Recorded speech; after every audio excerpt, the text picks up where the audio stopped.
Hi everybody and welcome to this next project. In this tutorial we are going to scrape CoinGecko.com and especially this cryptocurrency table here. Again, we will use Python, Beautiful Soup and the requests library. Okay, so actually we have here 6 different data points which are interesting for us. So it's the coin name, this price, 1 hour change, 24-hour change, 7-day change, 24-hour volume and the market cap. Okay, so 6 different data points, and you see here this table is actually quite straightforward. And if we scroll down, we see here that we can actually also get access to several pages, and this will also be part of this project. Okay, again, here with this project we will use the Jupyter Notebook. It's our IDE. And this is actually my template. Before I start recording any kind of video, I prepare this template so I know exactly what is the next step. Okay, again here, these are the data points I mentioned a few moments ago, and this information we have to scrape. Okay, that's it.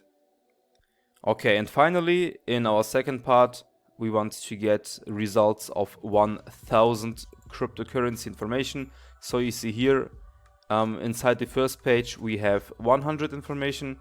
That means we want in the second part extract 10 pages. Okay, so 10 times 100 is 1000, and this is what we want to achieve. Okay, so enough of theory. Let's go ahead, make the hands dirty and start our project. As always, first of all, we begin with the imports. And here we start with importing Beautiful Soup. So it's from BS4, import Beautiful Soup. Number 2 is import the requests library. And finally, we want to import the Pandas Dataframe, because until we store the data inside an Excel file, we want to take a look at the data and see if something needs to be modified or cleaned or something like that.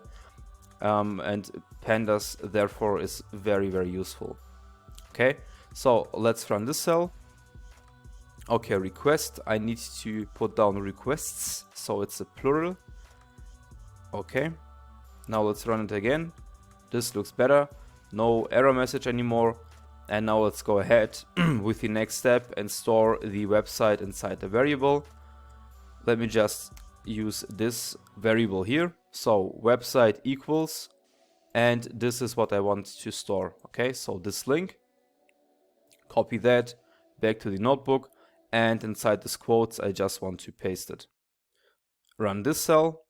All right, next we need to make a request to this website, a GET request. That means first of all I choose the variable. It will be the response variable.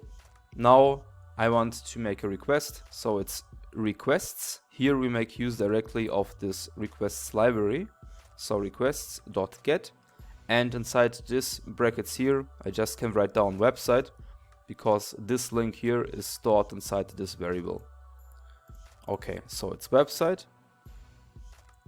Run this cell. Okay, this looks good.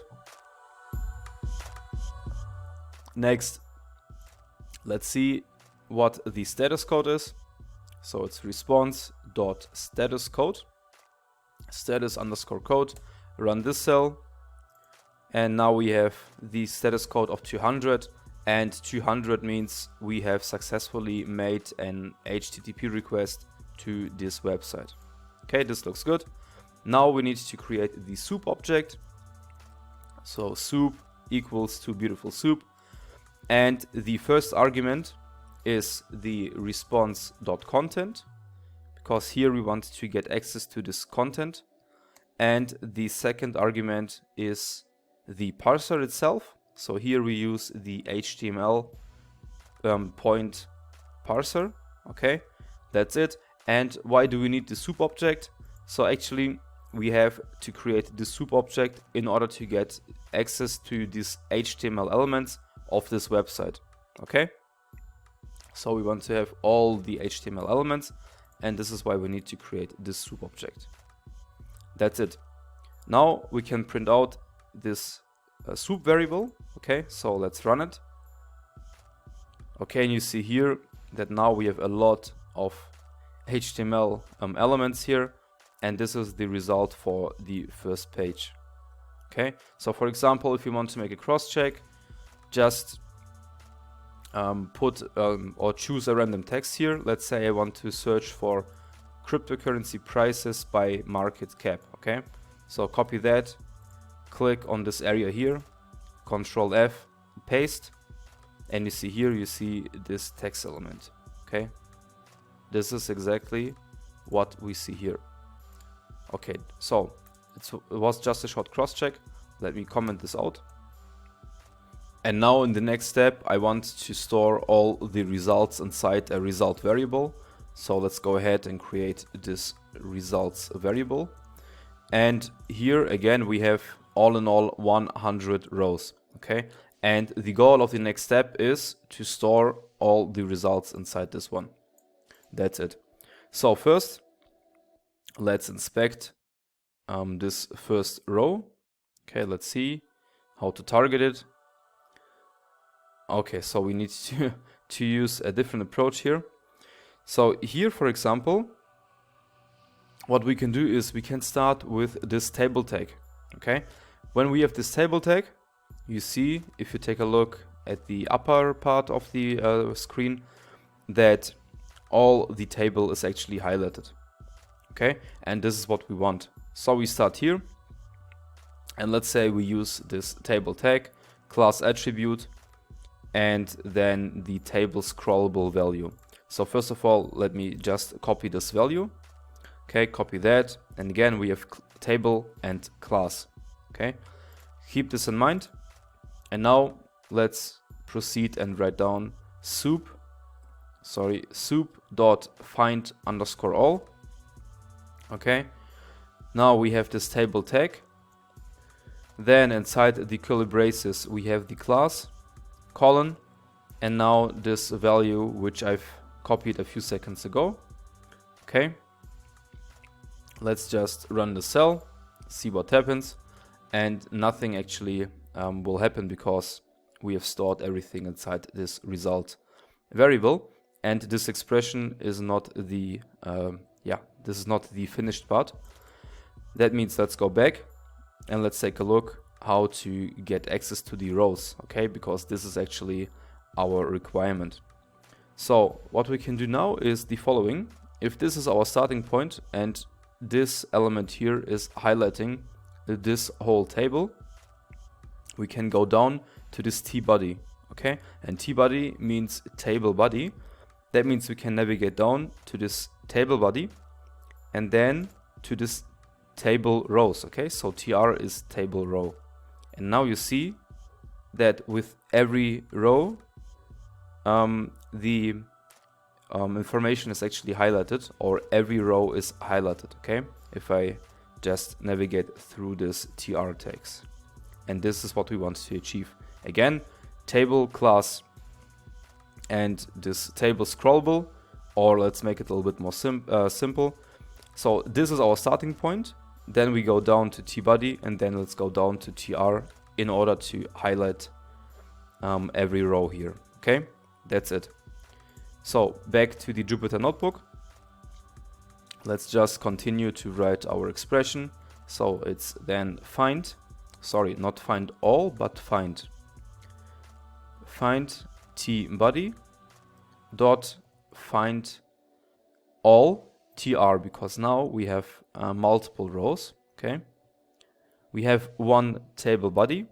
This is why we use the find function, and we have a lot of different TRs. Okay, so table rows, and that's it. So let's say, for example, instead of find all, I will just write down find.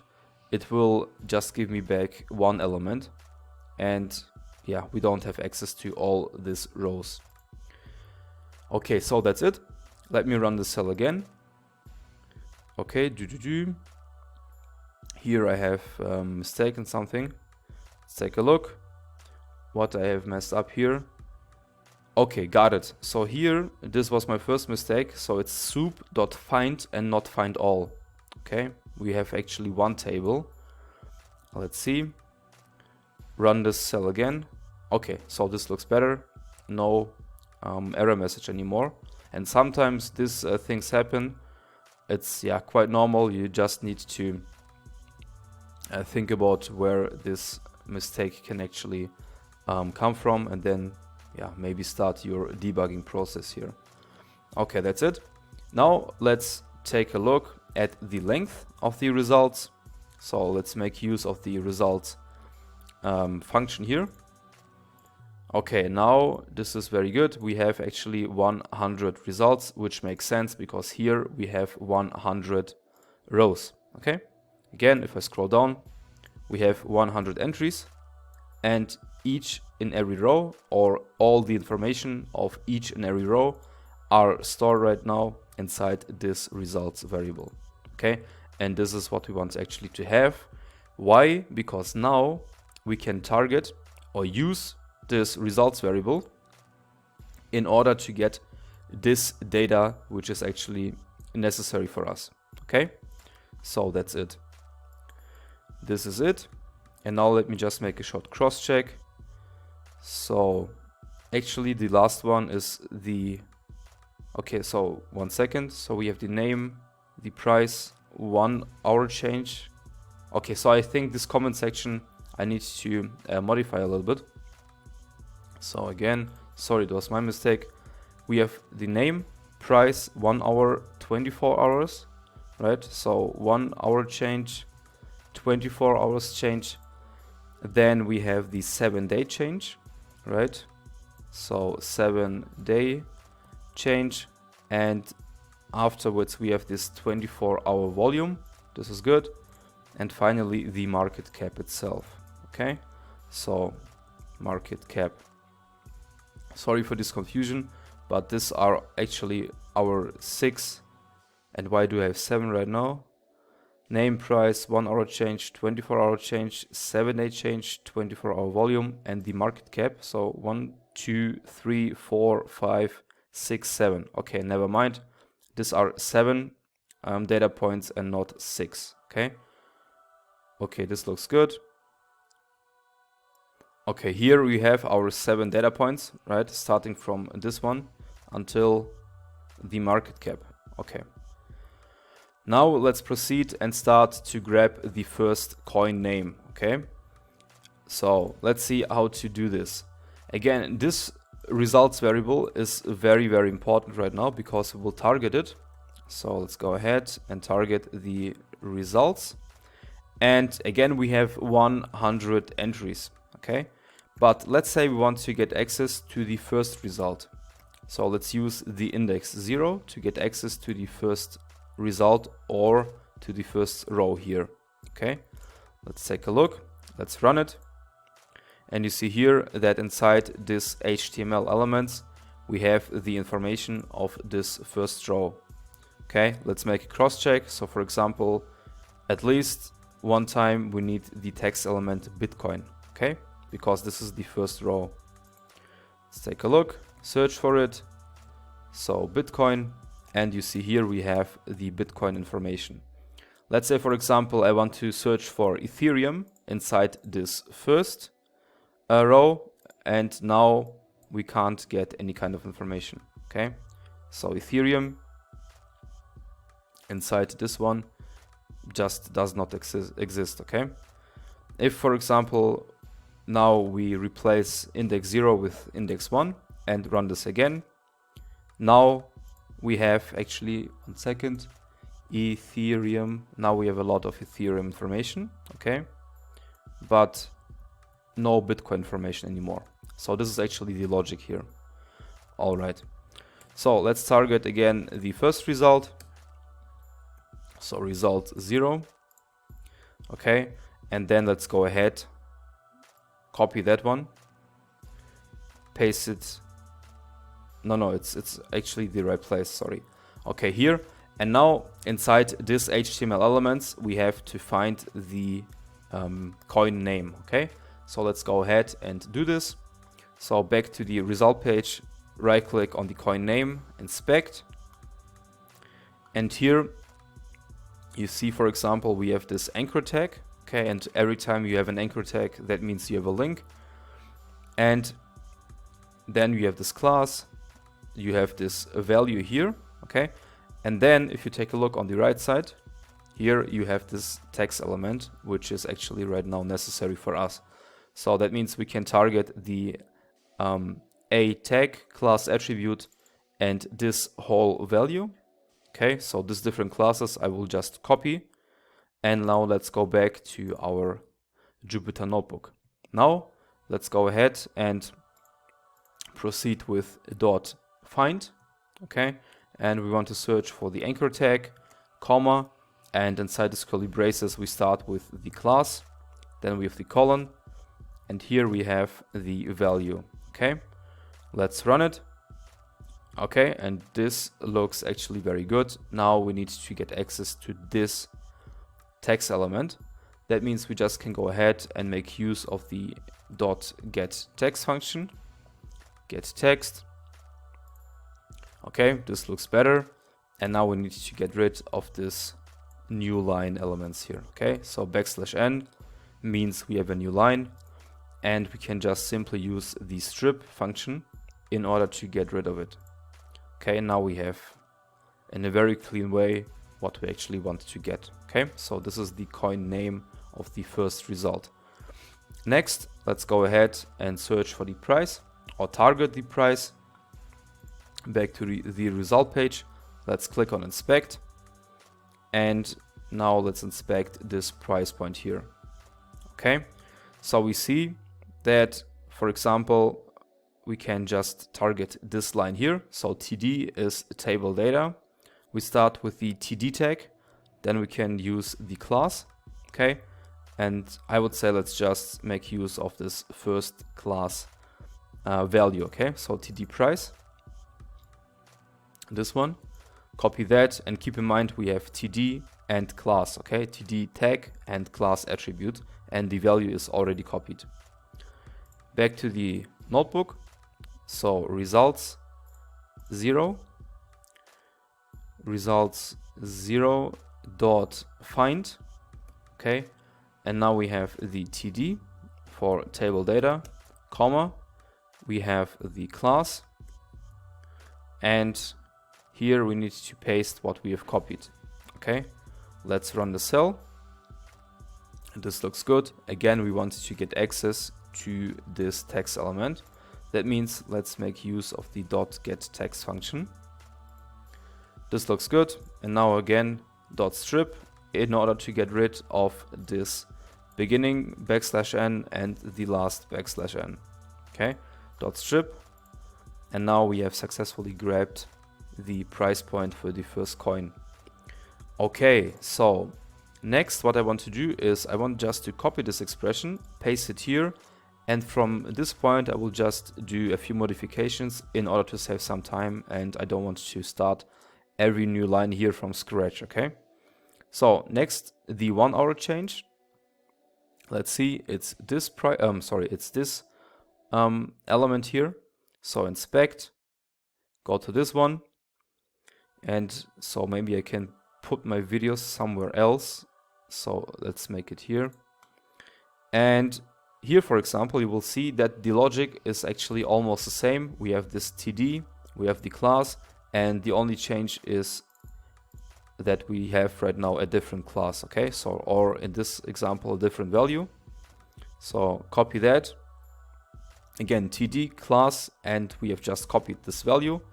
Go back here, and here, this is what I mean why I want just to do a few modifications, because now the only difference here is this value. So let's remove the old one and paste the new one. That's it. Run the cell, and you see here we have successfully get access to this change. Okay, that's it. Next one, copy that, paste it here. Okay, and now let's get access to this 24-hour change. Inspect, click on this number here, and again TD, class, and the only difference is this TD change 24 hours. Okay, copy that, and now let me just provide this value here, paste it, run the cell, and this looks good. Cool. Copy that, paste it here, and let's say how to get access to this 7-day change. Okay, let's go ahead and do this.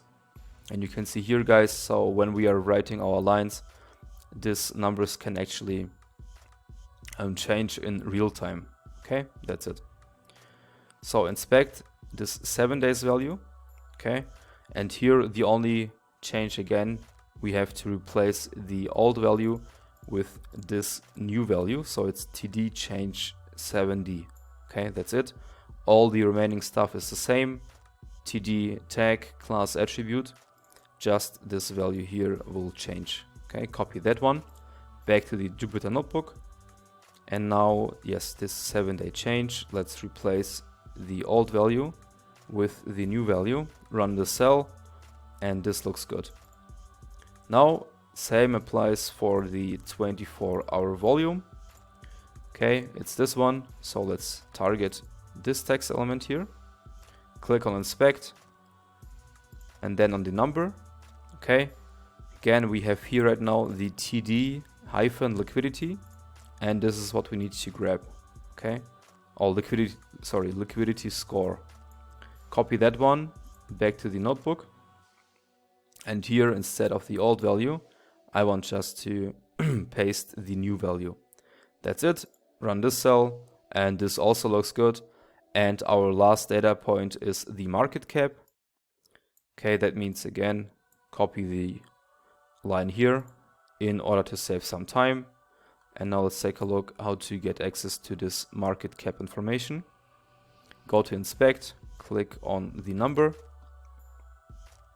Okay, let's see how this is structured. So let's open this td tag, and we see here, this is what we want to achieve or what we want to extract. Okay, it's this number here.